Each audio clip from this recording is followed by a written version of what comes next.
Apreciados estudiantes, este es un tutorial de la Universidad Nacional Abierta y a Distancia sobre la importancia de la utilización de las normas APA en la realización de los trabajos académicos. Con el fin de unificar los documentos escritos, proyectos de investigación y trabajos de grado, la Asociación Psicológica Americana, APA, estipuló unos estándares para la presentación escrita de estos documentos. En el año de 1929 se habló por primera vez de un modelo de presentación internacional, el cual se tuvo en cuenta en los siguientes artículos publicados. Solo hasta el año 2001 se publicó la versión de las normas APA en idioma inglés y un año después fueron dispuestas al público hispano. Según las normas APA hay un formato general del trabajo, como lo vemos en el ejemplo. El papel debe ser tamaño carta, el tipo de letra es Times New Roman 12 puntos, el texto debe ir a doble espacio y alineado a la izquierda, 2 espacios después del punto final de una oración. Las márgenes deben ser 2.5 por todos los costados. En la sangría 5 espacios en la primera línea de cada párrafo.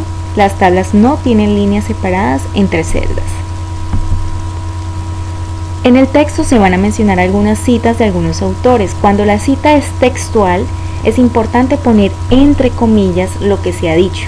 Posteriormente se pone entre paréntesis el apellido del autor, coma, el año, coma, la página en la que dijo literalmente ese texto, el punto, se sigue con el texto.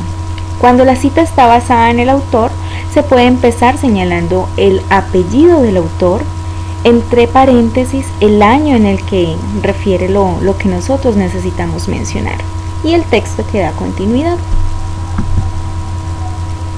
En el texto también podemos mencionar o señalar algunos autores, ya sean 1, 2, 3, 4, 5, 6 o los que sean necesarios de acuerdo a la publicación que nosotros estamos presentando.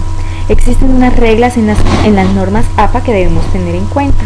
Cuando son 2 autores, se pone el apellido del autor seguido o acompañado por una I y finalmente el año en el que se publicó o dijo el comentario entre paréntesis.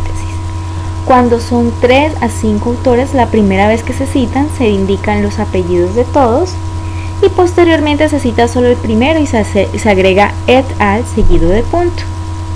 Cuando son 6 o más autores, desde la primera vez se pone solo el apellido del primero seguido de et al punto y entre paréntesis el año en el que realizó la afirmación o realizaron la afirmación.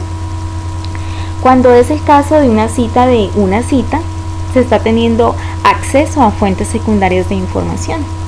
Es decir, cuando se accede a información de un autor o entidad a través de otro autor quien lo ha citado en su texto. Ahí en el pantallazo podemos ver un ejemplo de este caso. Finalmente, en las referencias debemos tener en cuenta que todo autor que se menciona en el texto debe aparecer también en las referencias. En la lista de referencias se hace con interlineados de 1.5, cada uno debe tener sangría francesa y el listado debe organizarse según el orden alfabético de los apellidos de los autores de las fuentes. Cuando vamos a citar un artículo científico o artículos científicos, empezamos señalando los autores, los apellidos inicialmente, coma, después la sigla del nombre y el último se acompaña por una I. Finalmente el año entre paréntesis, luego el título del artículo, el nombre de la revista, el volumen de la revista, el número y las páginas, tal como aparece en el ejemplo. Igualmente para citar una tesis lo podemos ver en el ejemplo.